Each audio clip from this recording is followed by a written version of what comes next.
بسم الله الرحمن الرحيم. الحمد لله الذي أنزل على عبده الكتاب ولم يجعل له عوجا قيما لينذر بأسا شديدا من لدنه ويبشر المؤمنين الذين يعملون الصالحات أن لهم أجرا حسنا ماكثين فيه أبدا وينذر الذين قالوا اتخذ الله ولدا ما لهم به من علم ولا لآبائهم كبرت كلمة تخرج من أفواههم إن يقولون إلا كذبا فلعلك باخع نفسك على آثارهم إن لم يؤمنوا بهذا الحديث أسفا إنا جعلنا ما على الأرض زينة لها لنبلوهم أيهم أحسن عملا وإنا لجاعلون ما عليها صعيدا جرزا أم حسبت أن أصحاب الكهف والرقيم كانوا من آياتنا عجبا إذ أوى الفتية إلى الكهف فقالوا ربنا آتنا من لدنك رحمة وهيئ لنا من أمرنا رشدا فضربنا على آذانهم في الكهف سنين عددا ثم بعثناهم لنعلم أي الحزبين أحصى لما لبثوا أمدا نحن نقص عليك نبأهم بالحق إنهم فتية آمنوا بربهم وزدناهم هدى وربطنا على قلوبهم إذ قاموا فقالوا ربنا رب السماوات والأرض لن ندعو من دونه إلها لقد قلنا إذا شططا هؤلاء قوم اتخذوا من دونه آلهة لولا يأتون عليهم بسلطان بين فمن أظلم ممن افترى على الله كذبا وإذ اعتزلتموهم وما يعبدون إلا الله فأووا إلى الكهف ينشر لكم ربكم من رحمته ويهيئ لكم من أمركم مرفقا وترى الشمس إذا طلعت تزاور عن كهفهم ذات اليمين وإذا غربت تقرضهم ذات الشمال وهم في فجوة منه ذلك من آيات الله من يهد الله فهو المهتد ومن يضلل فلن تجد له وليا مرشدا وتحسبهم أيقاظا وهم رقود ونقلبهم ذات اليمين وذات الشمال وكلبهم باسط ذراعيه بالوصيد لو اطلعت عليهم لوليت منهم فرارا ولملئت منهم رعبا وكذلك بعثناهم ليتساءلوا بينهم قال قائل منهم كم لبثتم قالوا لبثنا يوما أو بعض يوم قالوا ربكم أعلم بما لبثتم فابعثوا أحدكم بورقكم هذه إلى المدينة فلينظر أيها أزكى طعاما فليأتكم برزق منه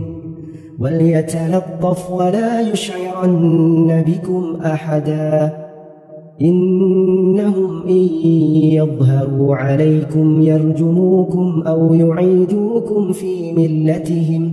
ولن تفلحوا إذا أبدا. وكذلك أعثرنا عليهم ليعلموا أن وعد الله حق وأن الساعة لا ريب فيها إذ يتنازعون بينهم أمرهم فقالوا ابنوا عليهم بنيانا ربهم أعلم بهم قال الذين غلبوا على أمرهم لنتخذن عليهم مسجدا سيقولون ثلاثة رابعهم كلبهم ويقولون خمسة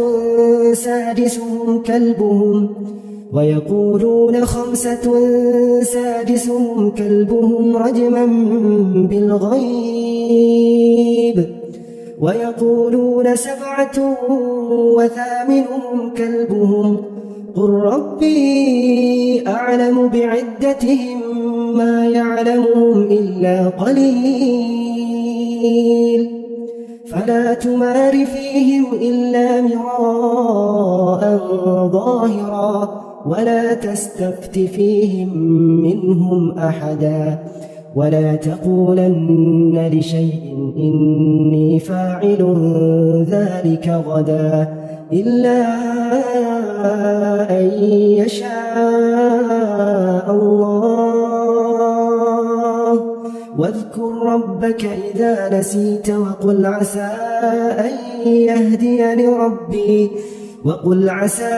أن يهديني ربي لأقرب من هذا رشدا ولبثوا في كهفهم 300 سنين وازدادوا 9 قل الله أعلم بما لبثوا له غيب السماوات والأرض أبصر به وأسمع ما لهم من دونه من ولي ولا يشرك في حكمه أحدا واتل ما أوحي إليك من كتاب ربك لا مبدل لكلماته ولن تجد من دونه ملتحدا واصبر نفسك مع الذين يدعون ربهم بالغداة والعشي يريدون وجهه ولا تعد عيناك عنهم تريد زينة الحياة الدنيا ولا تطع من أغفلنا قلبه عن ذكرنا واتبع هواه وكان أمره فرطا وقل الحق من ربكم فمن شاء فليؤمن ومن شاء فليكفر إنا أعتدنا للظالمين نارا أحاط بهم سرادقها وإن يستغيثوا يغاثوا بماء كالمهل يشوي الوجوه بئس الشراب وساءت مرتفقا إن الذين آمنوا وعملوا الصالحات إنا لا نضيع أجر من أحسن عملا أولئك لهم جنات عدن تجري من تحتهم الأنهار يحلون فيها من أساور من ذهب ويلبسون ثيابا خضرا من سندس واستبرق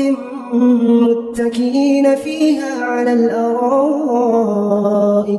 نعم الثواب وحسنت مرتفقا واضرب لهم مثلا الرجلين جعلنا لأحدهما جنتين من أعناب وحففناهما بنخل وجعلنا بينهما زرعا كلتا الجنتين آتت أكلها ولم تظلم منه شيئا وفجرنا خلالهما نهرا وكان له ثمر فقال لصاحبه وهو يحاوره أنا أكثر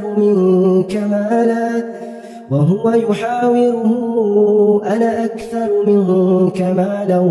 وأعز نفرا. ودخل جنته وهو ظالم لنفسه. قال ما أظن أن تبيد هذه أبدا وما أظن الساعة قائمة ولئن رددت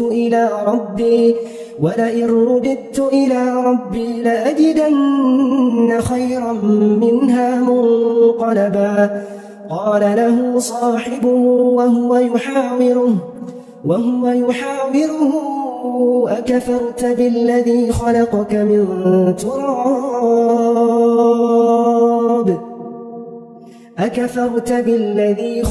من تراب ثم من نطفة ثم سواك رجلا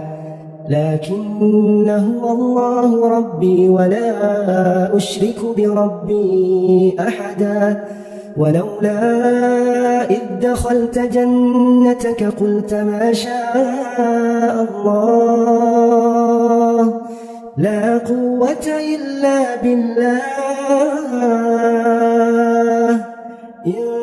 ترني أنا أقل منك مالا وولدا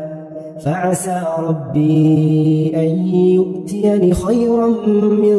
جنتك ويرسل عليها حسبانا من السماء فتصبح صعيدا زلقا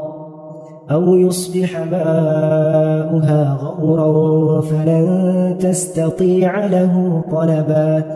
وأحيط بثمره فأصبح يقلب كفيه على ما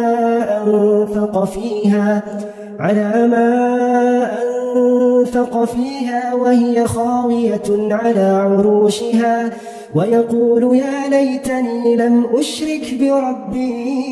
أحدا. ولم تكن له فئة ينصرونه من دون الله وما كان منتصرا. هنالك الولاية لله الحق هو خير ثوابا وخير عقبا. واضرب لهم مثل الحياة الدنيا كماء أنزلناه من السماء فاختلط به نبات الأرض فأصبح هشيما تذروه الرياح وكان الله على كل شيء مقتدرا. المال والبنون زينة الحياة الدنيا والباقيات الصالحات خير عند ربك ثوابا وخير أملا. ويوم نسير الجبال وترى الأرض بارزة وحشرناهم فلم نغادر منهم أحدا. وعرضوا على ربك صفا لقد جئتمونا كما خلقناكم أول مرة بل زعمتم أن لن نجعل لكم موعدا. ووضع الكتاب فترى المجرمين مشفقين مما فيه ويقولون يا ويلتنا ما لهذا الكتاب لا يغادر صغيرة ولا كبيرة إلا أحصاها ووجدوا ما عملوا حاضرا ولا يظلم ربك أحدا. وإذ قلنا للملائكة اسجدوا لآدم فسجدوا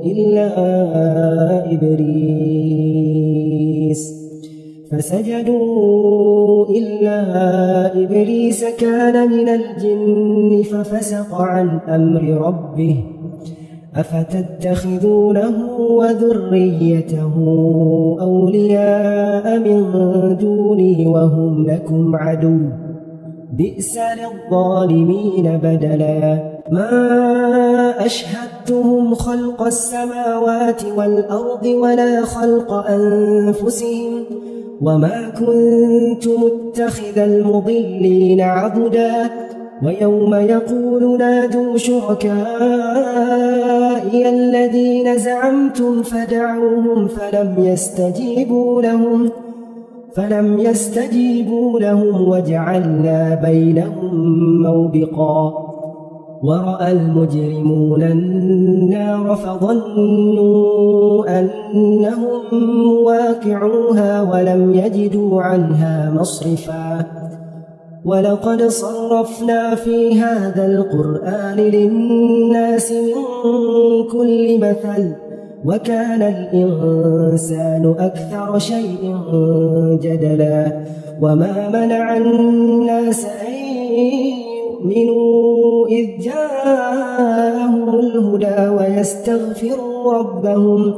ويستغفروا ربهم إلا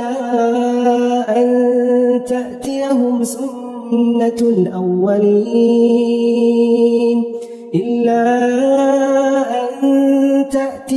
سنة الأولين أو يأتيهم العذاب قبلا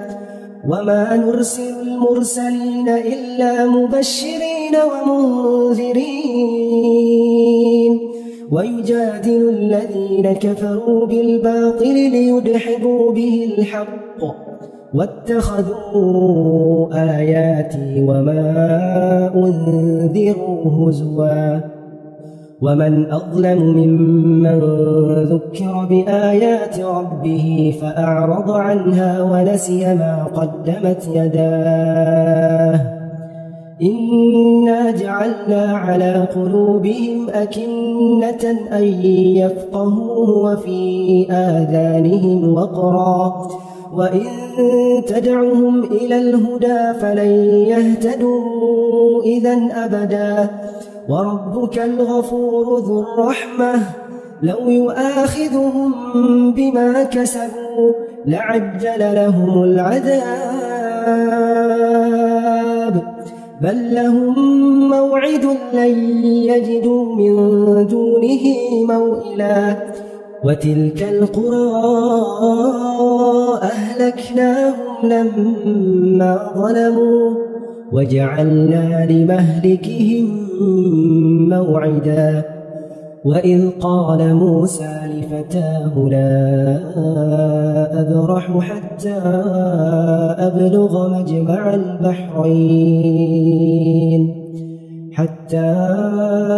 أبلغ مجمع البحرين أو أمضي حقبا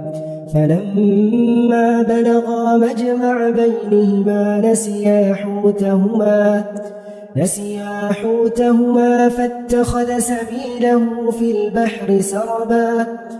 فلما جاوزا قال لفتاه آتنا غداءنا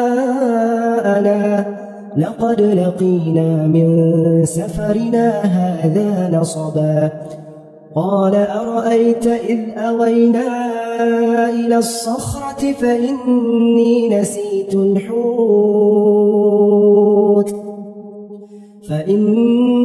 نسيت الحوت وما أنسانيه إلا الشيطان أن أذكره واتخذ سبيله في البحر عجبا قال ذلك ما كنا نبغ فارتدا على آثارهما قصصا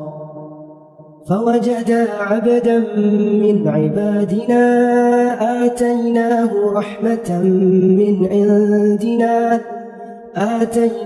رحمة من عندنا وعلمناه من لدنا علما قال له موسى هل أتبعك على أن تعلمني مما علمت رشدا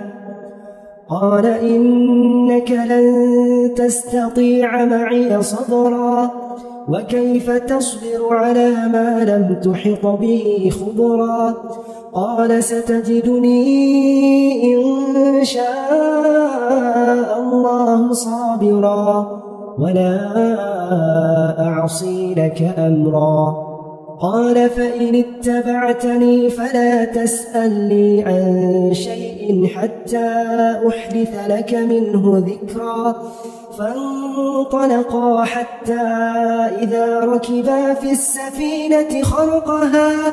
قال خرقتها لتغرق أهلها لقد جئت شيئا إمرا. قال ألم أقل إنك لن تستطيع معي صبرا. قال لا تؤاخذني بما نسيت ولا ترهقني من أمري عسرا. فانطلقا حتى إذا لقيا غلاما فقتله. قال أقتلت نفسا زكية بغير نفس لقد جئت شيئا نكرا. قال ألم أقل لك إنك لن تستطيع معي صبرا. قال إن سألتك عن شيء بعدها فلا تصاحبني قد بلغت من لدني عذرا. فانطلقا حتى إذا أتيا أهل قرية استطعما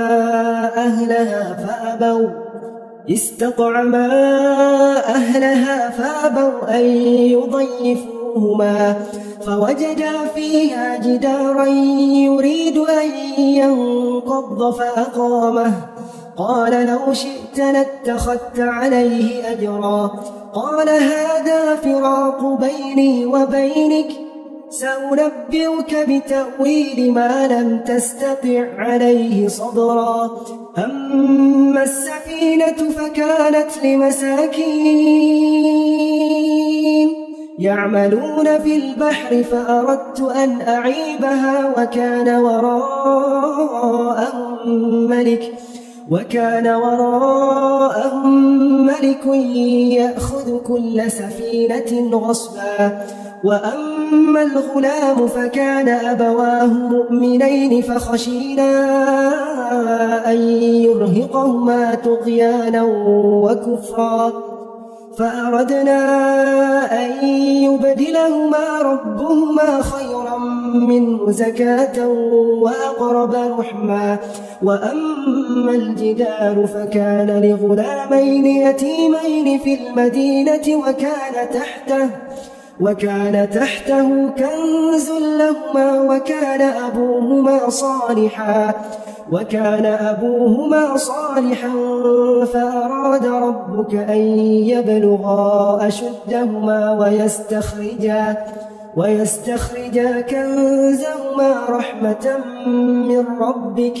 وما فعلته عن أمري ذلك تأويل ما لم تستع عليه صبرا. ويسألونك عن ذي القرنين قل سأتلو عليكم منه ذكرا. إنا مكنا له في الأرض وآتيناه من كل شيء سببا فأتبع سببا حتى إذا بلغ مغرب الشمس وجدها تغرب في عين حمئة ووجد عندها قوما. قلنا يا ذا القرنين إما أن تعذب وإما أن تتخذ فيهم حسنا. قال أما من ظلم فسوف نعذبه ثم يرد إلى ربه فيعذبه عذابا نكرا. وأما من آمن وعمل صالحا فله جزاء الحسنى وسنقول له من أمرنا يسرا. ثم أتبع سببا حتى إذا بلغ مطلع الشمس وجدها تطلع على قوم لم نجعل لهم من دونها سترا. كذلك وقد أحطنا بما لديه خبرا ثم أتبع سببا حتى إذا بلغ بين السدين وجد من دونهما قوما لا يكادون يفقهون قولا قالوا يا ذا القرنين إن يأجوج ومأجوج مفسدون في الأرض فهل نجعل لك خرجا على أن تجعل بيننا وبينهم سدا قال ما مكنني فيه ربي خير فأعينوني بقوة أجعل بينكم وبينهم ردما آتوني زبر الحديد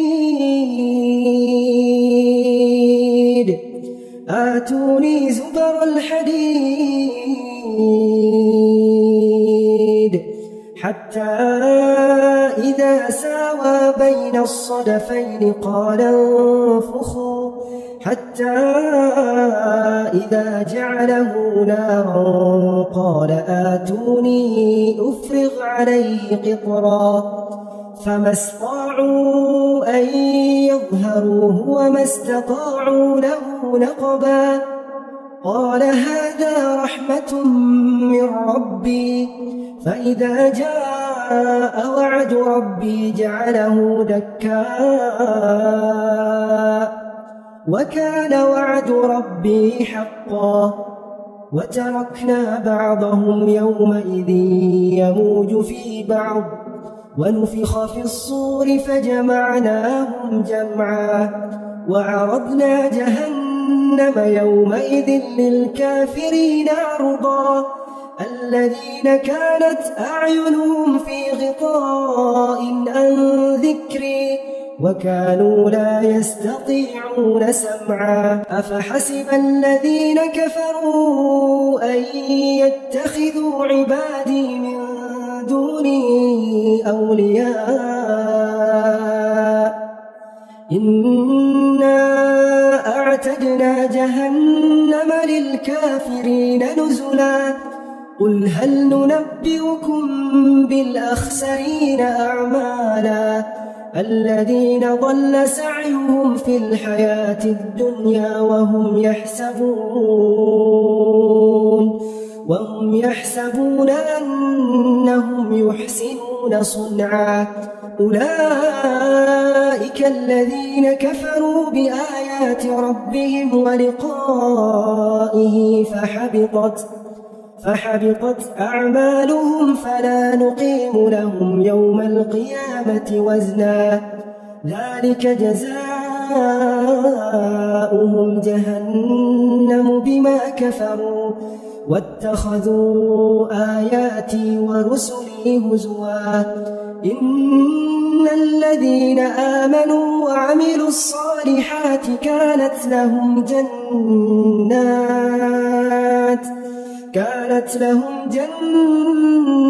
الفردوس نزلا خالدين فيها لا يبغون عنها حولا قل لو كان البحر مدادا لكلمات ربي لنفد البحر قبل أن تنفد كلمات ربي ولو جئنا بمثله مددا قل إنما أنا بشر مثلكم يوحى إلي أنما إلهكم إله واحد فمن كان يرجو لقاء ربه فليعمل عملا صالحا ولا يشرك بعبادة ربه أحدا.